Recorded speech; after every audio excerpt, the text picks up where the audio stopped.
Hello friends, আসসালামু আলাইকুম। কেমন আছেন সবাই? আশা করি সবাই খুবই ভালো আছেন। আজকে পূবালী ব্যাংকের পাই ব্যাংকিং অ্যাপের আরো একটা ভিডিও নিয়ে হাজির হয়েছি। আপনি কিভাবে আপনার অ্যাপ থেকে অতি সহজে বিকাশ, রকেট, নগদ অথবা যেকোনো মোবাইল ওয়ালেটগুলো থেকে টাকা ট্রান্সফার করতে পারেন, এই বিষয়টা বিস্তারিত দেখিয়ে দিব। আপনারা ইতিমধ্যে দেখতে পাচ্ছেন আমি পাই ব্যাংকিং অ্যাপে লগইন করে আছি এবং পাই ব্যাংকিং অ্যাপের মাঝখানের একটা রেড সার্কেল করে রেখেছি। ফান্ড ট্রান্সফার টু এমএফএস অর্থাৎ মোবাইল ফাইন্যান্সিং সিস্টেম। এই এমএফএস-ই প্রথমে আপনাকে ক্লিক করতে হবে। আপনি যখন এখানে ক্লিক করবেন আপনাকে সবগুলো ওয়ালেটের অপশন দেখাবে। বিকাশ, নগদ, রকেট, ট্যাপ, ওকে ওয়ালেট, উপায়।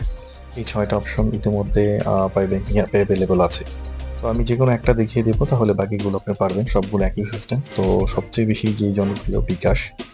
আমি বিকাশটা দেখিয়ে দিব। যদি আমি বিকাশ এই যে রেড করে রেখেছি, এখানে যদি আপনি ট্যাপ করেন, আর আপনার যদি রকেট হয় তাহলে রকেটে ট্যাপ করবেন, নগদ হলে নগদ।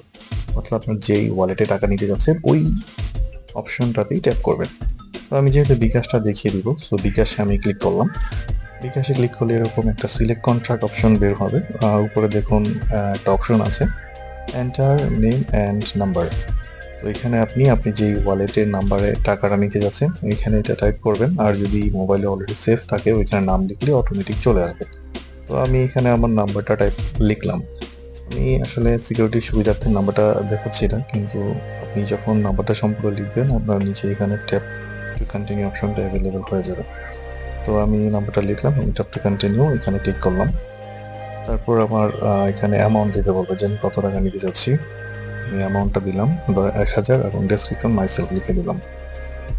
দেখার পরে নিচে দেখুন প্রসেস অপশন আছে, প্রসেস অপশনে ক্লিক করতে হবে এবং মোবাইলে একটা ওটিপি আসবে। আপনার মোবাইল ব্যাংকে যে মোবাইল নাম্বারটা দেওয়া ওই নাম্বারে ওটিপি যাবে। ওই ওটিপিটা এখানে ৬ ডিজিট হবে, টাইপ করবেন এবং টোটাল সামারিটা আবার দেখাবে। প্রসেসে ক্লিক করলে যখন আপনি কনফার্মে ক্লিক করবেন টাকাটা বিকাশ ওয়ালেটে চলে যাবে।